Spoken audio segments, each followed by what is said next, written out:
A different perspective, a new insight into life, a nugget of positivity and a hidden truth, and maybe an amusement for you. Welcome to From My Standpoint, a twice-a-month podcast with your host, Josh C. Jones. Hello, and I appreciate you tuning in again to From My Standpoint. I'm your host, Josh C. Jones. If this is your first time listening, then I thank you for tuning in. And if it's not, well, thank you for coming back.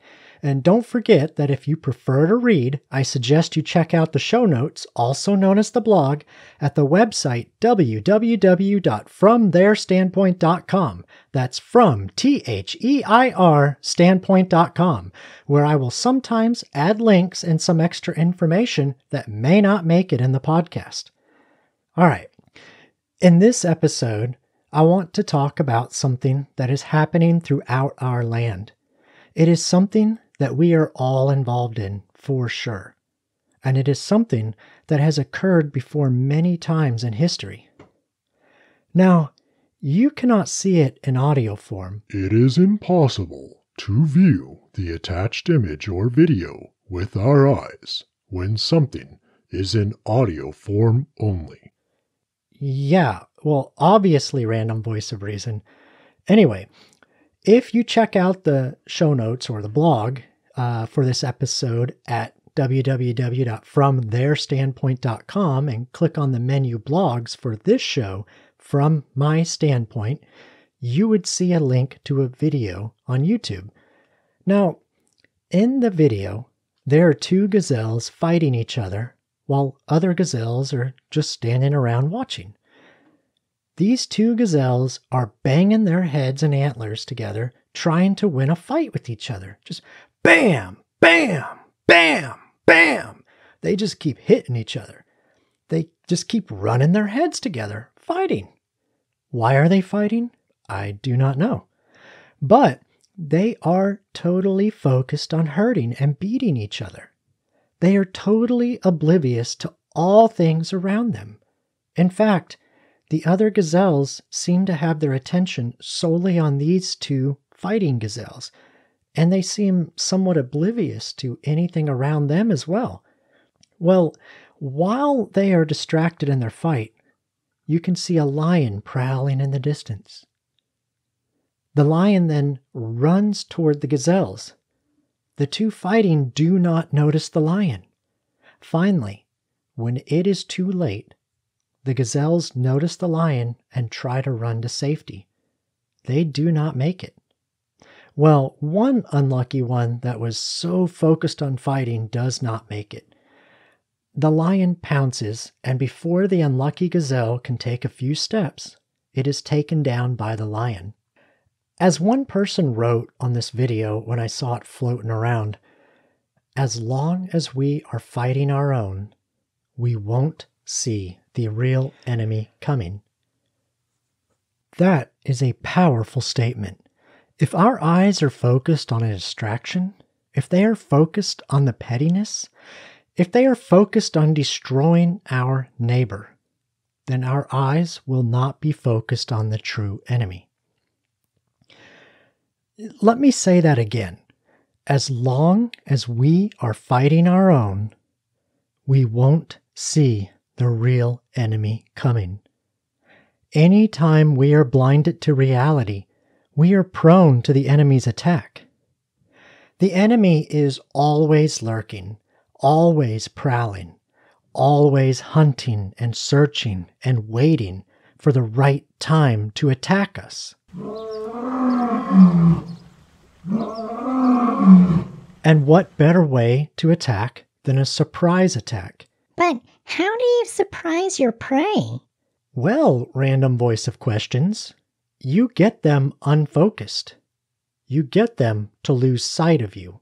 How do you get your prey to lose sight of you? I mean, what's the best distraction tactic? Well, random voice of questions, how do you keep them preoccupied with so much passion and emotion that they never see you coming, even in plain sight?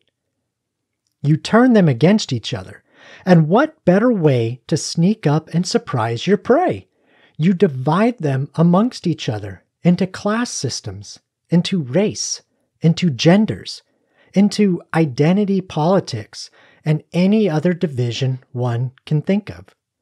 And then you make them believe that each are responsible for and continuing to be the sole source of the misery of each. Then you just watch them tear each other apart. You get them to destroy their own goods. You make them so sensitive that they eliminate heritage. You rile them to the point of demolishing their own history. You let them destroy each other.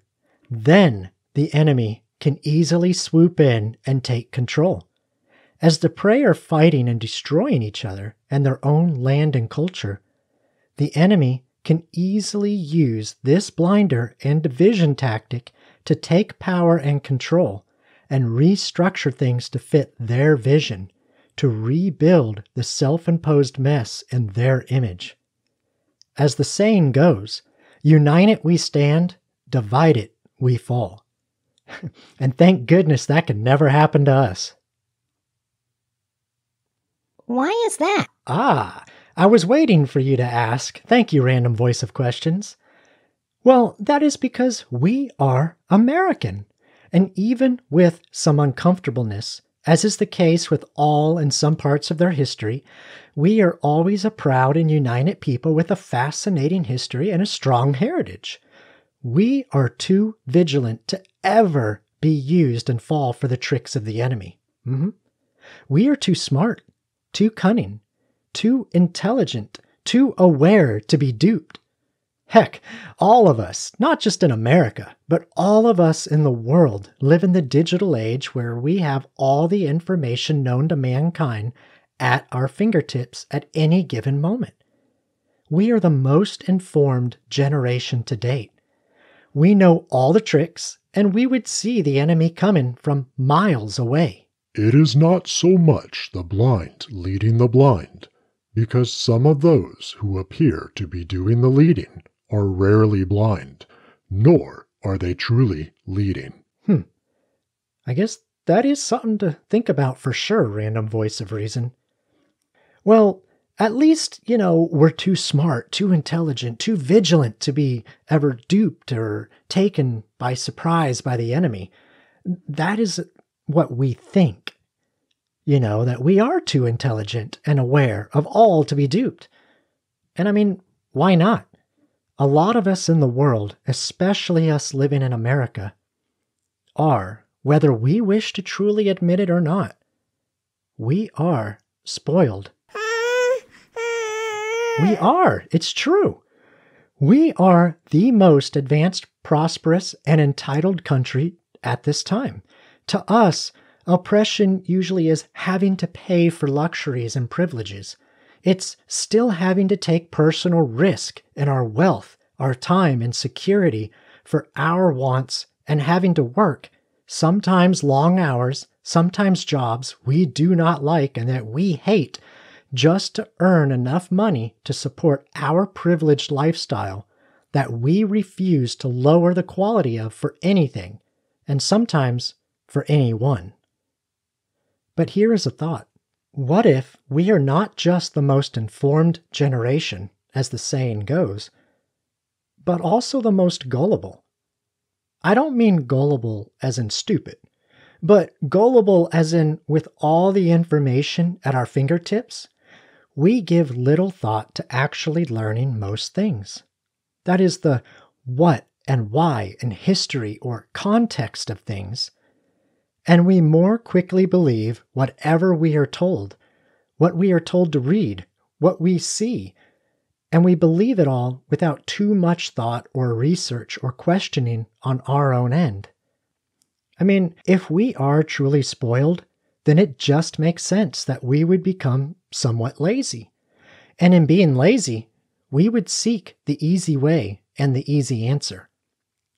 Now, as I have seen, and you might have too, quoted online from Abraham Lincoln in 1868, quote, "You can't believe everything you read on the internet," end quote. Without knowledge of the subject and, more importantly, the knowledge of the past, without history and context, we more easily set ourselves up to be distracted by the enemy. We become gullible. Why is that? Well, random voice of questions, I can't say for sure. Maybe we have become too prideful to notice. Maybe we have become too cocky in our supposed intelligence to notice. Maybe we are so superiorly enlightened that the simple things just don't appeal to us anymore. Maybe our emotions have clouded our judgment and perception of the world around us. In other words, maybe, just maybe, we allow emotions more influence than fact or the truth, and maybe we allow our perceptions to be the fact, justifying our dismissive attitudes toward one another. But who truly knows? Here's a question though. What if we are already unwittingly following a predisposed plan set in motion long before we were even able to think for ourselves? What if we are unaware that we have no metacognition? Just as the two gazelles were focused on fighting each other, so are we being turned against one another. Just as the two gazelles were blinded to the lion lurking and approaching for the kill, so are we being blinded to those who desire to do us harm, to fundamentally change our conscience, our founding, our morals, our foundation, our history, and then swoop in for the kill. Who is the enemy? Who is causing so much turmoil and hate and internal conflict? Once again, you ask very good questions, random voice of questions. But those are questions that you need to answer for yourself. I can only give you my thoughts and perceptions on the answer. That answer will be based on your life's foundation. Well, hello, voice of reason, and thank you for that. That is true. And you could learn more about that in my book, Volume 1, The Foundation to Your Success. I know this would help more if the book was already published so people could read it, but you gotta have patience.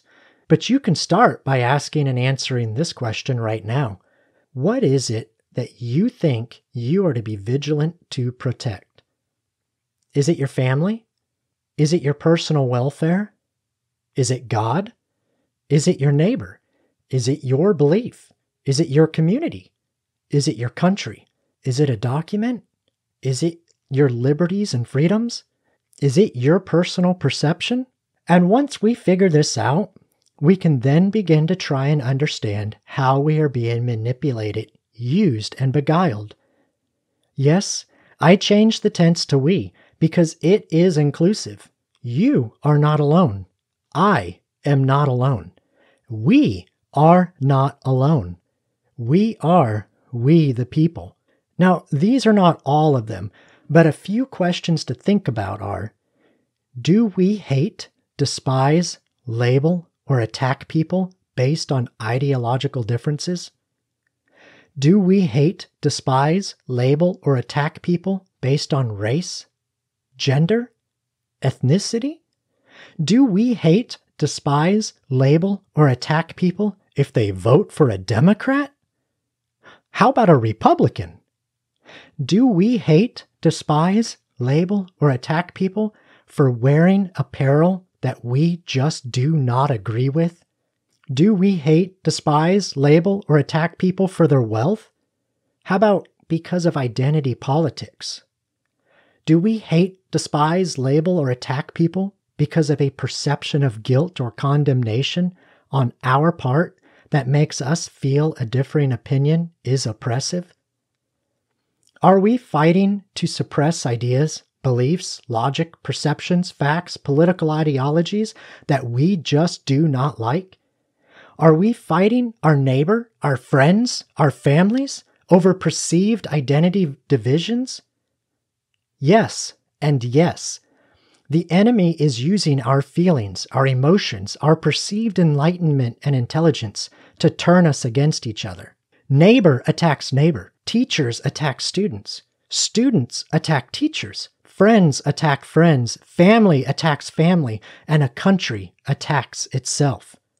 As Ariel Durant said, A great civilization is not conquered from without until it has destroyed itself from within. Now, I understand that most of us do not engage in physical attacks against someone who disagrees with us or who holds any differing views or perceptions. However, we do verbally hate, despise, label, and attack all the time on our social media platforms, and especially in our echo chambers. We smile to our family, our friends, our neighbors. We smile to their face while hating, despising, labeling, and attacking them behind their back when we feel safe and anonymous. Maybe it is not a direct attack, possibly, but a lot of times it is a generalized attack, blanketed and directed at all those who hold similar views that are opposite of ours. As the old idiom goes, what they don't know won't hurt them. However, this type of behavior will begin to hurt us and could negatively change our perceptions and in turn negatively change our lives. Whoever you think the enemy is, they are winning. We are divided. We are hating. We are despising. We are coveting. We are attacking. We are two-faced. Like it or not, we have become the two gazelles who are focused on fighting each other and were blind to the enemy at their doorstep. Even when someone wakes up and notices, just as some other gazelles did in the video, we are still too focused on our perceived bitter hatred and rivalry to heed their warning. There's an enemy over there!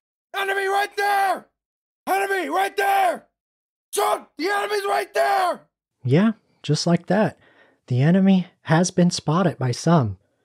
But the question now is, will we open our eyes to the truth and find positivity and be united and stand?